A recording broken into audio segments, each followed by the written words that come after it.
A tumultuous week for the US president, approval ratings at a new low, another senior White House staffer sacked, and more criticism from his own Republican Party.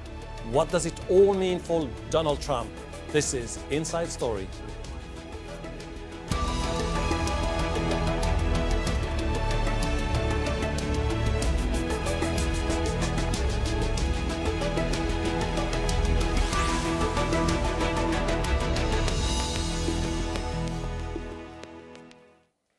I'm Hashim Al-Bara and welcome to the program. There hasn't been a dull moment in the White House since US President Donald Trump took office. In the past 8 months, there's been a series of executive orders and a string of high-profile departures. Yet the president insists there's no chaos in his administration. But the polls tell a different story.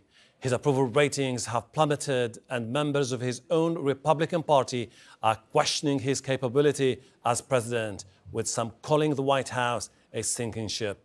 Trump has become increasingly isolated in recent months, shunned by major business leaders and at odds with his party's congressional leadership. And his comments after the violence in Charlottesville estranged him from more than half of the nation. Many are now beginning to wonder how long he will last as a president. Let's take a look at some of the senior figures who have resigned or been sacked by Donald Trump. The first casualty was acting Attorney General Sally Yates. Then came the firing of Trump's national security advisor Michael Flynn in February. The FBI Director James Comey was next in May. And then in July, Press Secretary Sean Spicer was shown the door. Chief of Staff Reince Priebus followed him out a week later. And the most recent sacking was Trump's chief strategist, Steve Bannon, leaving the president's daughter and advisor, Ivanka Trump, and son-in-law and aide, Jared Kushner, in his inner circle, and Secretary of State, Rex Tillerson, at the State Department. A leading Republican senator says Donald Trump has not yet shown the stability or competence required for an American president to succeed. Bob Corker of Tennessee has called for changes in how the White House operates. I will say we're at a point where there needs to be radical changes take place at the White House itself. It has to happen. I think our president needs to take stock of the role that he plays in our nation and move beyond himself, move way beyond himself, and move to a place where daily he's waking up thinking about what is best for our nation. A recent poll shows Donald Trump's popularity has been on a general downward trend since his inauguration. His approval rating fell to 35% in March when it was announced he dismantled President Obama's environmental program. But it fell to its lowest level, 34%, after he gave his first reaction to the Charlottesville violence just over a week ago. In the last 8 months, his approval ratings have never exceeded 50%. As of today, his approval rating is at 36%. Let's bring in our panel. We have Oliver McGee, former Trump advisor, who joins us from Washington, D.C. In Philadelphia, David A. Love, writer at the Philadelphia Citizen. And in New York, Jane Zaino, professor of political science and international studies at the Iona College. Welcome to you all. Let me start by asking Mr. McGee this. Mr. McGee, now that Bannon is out, will Trump finally embrace a new approach? Well, Trump is actually Jacksonian in his use of what is quoted as the kitchen cabinet, which was created by Andrew Jackson. Essentially, Trump is actually opening up his circle 360, both inside and outside the White House. So the exit of Steve Bannon probably is a good thing, because Steve Bannon is a little bit more freer to be more entrepreneurial in advising and counseling the president in his advice, counsel, and warning of the president and the administration. So I think that this is going to be a good opportunity for Trump to open up his kitchen cabinet. Essentially, Andrew Jackson said that the kitchen cabinet was the way to come back to the kitchen door. I see your point. The president. So we're seeing Trump becoming more Jacksonian and essentially looking at that type of advice and counsel. Okay, but also, Trump is also Jeffersonian in how he uses the media, because basically he's really very skillful in managing the media, both good and sometimes some may view as bad, but he's still managing the media as the power of communication and persuasion of the presidency. Jefferson oftentimes said that really I can only really talk about what I want to talk about to the press, and that's pretty much so I'll leave it at that. I see your point. And I think today we're seeing Trump turn the page to the Afghan war, which is really him managing the media to turn the page. Let me go to Mr. Love. Mr. Love, do you see it the same way? No, I don't see it the same way at all. I think what we're seeing is the unraveling of the Trump presidency. I will say that I do think Trump does have some similarities with President Jackson to the extent that the two of them are racist. But you know, from the beginning, this administration has been marked by greed, bigotry, and incompetence. And I think that what we're seeing now is just a continuation of that. The people who were supposed to be the moderating influences in the Trump administration, I'm thinking specifically about his daughter as well as his son-in-law, really never came through. And while we're seeing now this unraveling in terms of the white supremacy and his reaction to the Charlottesville incident last week, really white nationalists and white supremacists were always a part of his administration, an important part of his base. And even today, you still have nationalists, white nationalists and Nazis in his administration who I presume are advising him, particularly people such as Stephen Miller and Sebastian Gorka. Okay. So I don't see any changes. You don't see any changes. Ms. Zaino, do you think that the exodus of Steve Bannon ushers in a new era where the influence of the white supremacists, the nationalists, or the populists is going to start waning at the White House? You know, I think we in the media tend to overplay the importance of somebody like Stephen Bannon staying or going from the White House. Most people on the ground are not at all concerned about Steve Bannon. So he has left, and I live in New York. I know Donald Trump very well. His reputation is even when people go, he stays in clear and close contact with them, sometimes even more when they're outside of his circle than when they're in. So I think Steve Bannon is going to continue to have the ear of the president from Breitbart to the White House. So I don't see a waning of that wing at all. I think the real question here, and the only question, is can this president get a win? He cannot go into 2018 or 2020 with the only thing he can tell the American public he's done is get the Gorsuch nomination approved. That's not going to be enough for anybody. And so that's what I think this is about. Steve Bannon had to go. He's still close to the president. This is about the president trying to get a win. They lost on health care. They lost on immigration. They have to try to get something with tax reform or infrastructure, or go back to healthcare, or go back to, you know, immigration. But they've got to get a win, and the calendar is really working against them here. They come back to a debt ceiling and a budget fight, and right into 2018. That's what we should be talking about, is the legislative I see your point. agenda. Basically, that 8 months in, he has had no wins. You're basically saying that a legislative win in the near future could be at the turning point. But however, let's dissect the legacy of Steve Bannon in a way or another, and let me go back to Mr. McGee. Mr. McGee, Bannon was known for basically saying that presidents should not reach out to the moderates, to the independents, or to the Democrats because his own base is safe and solid. Do you think this now paves the way for Trump to sort of engage the independents and the Democrats to be able to send a message of unity to the Americans? Well, we are all Democrats. We are all Republicans. 50% of the American people. No, but this is not the reality on the ground. You're talking about, Mr. McGee, you're talking about a country that has been beset by divisions, violence, and unprecedented mood within the White House. So, I mean, there is a huge political crisis anyway. We're seeing Trump being Trump. Let Trump be Trump. This is what got him elected. This is what the base is saying. The base is saying, we like the way he's communicating for us because we don't have a voice. We have one news outlet that really speaks to conservatives, which is Fox News.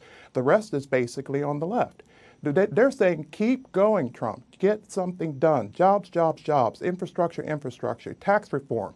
If we don't get tax reform, the stock market, which is already in the expectations of that will be a disaster. We need to have that tax reform so we can do the expectations of the stock market. And I think that the Trump agenda is on track, moving in that direction. Right now, tonight, he's going to be talking about the Afghan war. Well, that's just about the guns and the money. And then at the same time, he's going to be moving into the direction of the economy, pushing that agenda through. Once he gets tax reform through, the economy and the business leaders will be much, much sound and much more clear about where they would need to take their companies and where they're going. When the CEOs leave, they're just simply basically stepping out for a moment in the hot heat, but at the same time, they're still protecting their interests of their corporate interests and making earnings. But then again, they need that tax reform. Mr. McGee, you seem to... And Trump is aware of that. Underestimate or ignore at least the fact that the people have been very, very angry about what's going on the ground and telling Trump's advisor that they have to distance themselves from them. And let me go to Mr. Love. Mr. Love, do you think that Trump can make any legislative win in the near future, particularly when it comes to tax reform or the Obamacare? No, I don't think there's anywhere for Trump to go at this point. He had his opportunity with the attempt to repeal and replace Obamacare. With Republican majorities in both houses of Congress, it was a dismal failure. He's not going to get tax reform passed, I believe, because he has no mandate. With 36% approval, he has no mandate for anything at this point. And I think that to the extent that you're seeing people in his own party, particularly conservatives with strong conservative credentials speaking out against him, tells you that they are starting to pave a way without Trump in the mix. And I think that's important. You know, once he spoke out in favor of white supremacists, Nazis, anti-Semites, that's when his administration began to die. And there's nowhere else for him to go at this point. Zeno, don't you think that this also offers or provides, puts the Democrats in a very delicate situation at the same time? Because before, Bannon was the rallying point for them. Aiming for Trump, they would go after Bannon. But with Bannon's departure, they might find a huge problem in the near future. Yeah, and I'm so glad you raised the Democrats, because I think, you know, we also have to look at where the Democrats are at this point. With Steve Bannon out, you're right, they don't have him to kick around anymore. But I think the bigger problem for the Democrats is they, too, need to have a positive agenda going forward. And just as you see fights within the Republican Party as to who they are and what they're going to be identified as, with Donald Trump on one side and the quote-unquote establishment on the other, you see a very similar break in the Democratic Party, where you see a Hillary Clinton wing still, and you see a more Bernie Sanders wing. And this is a party that has aged out. I can tell you, I am with young people all the time. I had many, many young Democrats really frustrated in the last election because they see this as a party that does not speak to young people. And of course, it is a party that needs new, fresh, young leadership. But under Barack Obama, they lost 1,000 seats. That's a big loss. They need to build their bench, and that's going to require an agenda. And so the Democrats have their work cut out for him, as do the Republicans. And, you know, so we have these three factions, a White House, a Republicans, and Democratic Party in the legislature. And unfortunately for the American public, the agenda, whatever agenda people are supporting to go forward, it's going to be very tough to get any headway on fixing the real problems we face, number one being jobs in the economy, all the way down through issues of security, infrastructure, immigration, healthcare, the list goes on and on. I see your point. Mr. McGee, you seem to be optimistic that Trump would eventually be able to navigate through the complex political landscape in Washington. Are you confident that the Republicans will be able to consolidate gains in the midterm elections? Absolutely. We're seeing nothing different than the run to the presidency for Donald Trump. The campaign was equally as fractious and equally as debating, as your previous guest just articulated beautifully. The Democrats are basically searching, the Republicans are basically searching, and in the middle came in Trump, who basically did a corporate takeover of the GOP, and basically he is basically here to establish the mega agenda. The mega agenda has to be on track because this is where 7 out of 10 Republicans are waiting patiently and expecting for that, and half of the country wants this agenda to go. Growth, growth, growth, jobs, jobs, jobs. We need jobs, and we need basically to build the crumbling infrastructure inside the United States. Because right now we have the have-nots in the cities and we have the haves in the county lines. And when you look at the electoral map, this thing wasn't defined by state boundaries, blue states and red states. It was defined by city limits and county lines. And basically all of that was red. And they're asking for, this election wasn't about change, it was about enough. Enough of the gridlock in Washington, D.C. and get something done.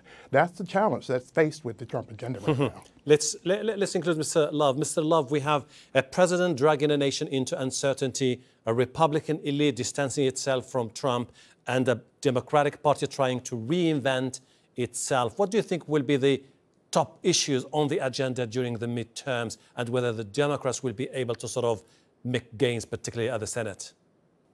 Well, I think looking at the midterms, well, I'm of the belief that Trump will not even be president at that point. But I would have to think that, as usual, economics would have to be one of the main issues. And the fact that this administration really hasn't delivered in terms of the things that it promised. This does present a very advantageous position for the Democrats, should they choose to actually take advantage of it. I'm not sure if they're in a position to do that, but also given the fact that there is so much support eroding from the Trump administration, I believe that the Democrats are well poised to begin to talk about the issues of inequality and other issues as far as economics go that this administration refuses or has been unable to really tackle. Okay. Ms. Zaino, do you think the purge of the white supremacists and the populists will continue in the coming weeks? I'm not sure it's going to continue, and I have to say that I believe that this is more a part of who Donald Trump is rather than people coming and hoisting this message on him. And quite frankly, we've seen a Southern strategy out of the Republican Party going back well into Ronald Reagan's candidacy in 1980, and people like some of his advisors who designed that. So I think we have to be very careful to say, I don't think this is going to leave Donald Trump just because you fire people out of the White House. That said, I think when you're talking about the midterm election, the map looks very bad for the Democrats. We have a gerrymandered House in which most of the districts are in Donald Trump's favor. So I think the Democrats have got to be very careful that they don't fall into the trap that Steve Bannon of all people talked about. They should focus on inequality, but they have to have a positive message of how they're going to fix the economic equality in this country. Otherwise, they're going to have a really tough time just logistically with this map, which totally works against them. I would like to move on to foreign policy, if you don't mind. Mr. McGee, in the past, I think the swing of influence was somehow tilting towards the cabal in the White House that was in favor of an isolationist approach, America First approach. Do you think that with the departure with Bannon, we're going to see a president embracing the ideas of the three generals, McMaster and Mattis and Kelly? What we're seeing right now as the president prepares for his address to the nation on the Afghan war is that he's being ordered and Kellyized inside the White House, because ultimately the presidency is about the diplomacy, the guns and the money, and most importantly, the law and order.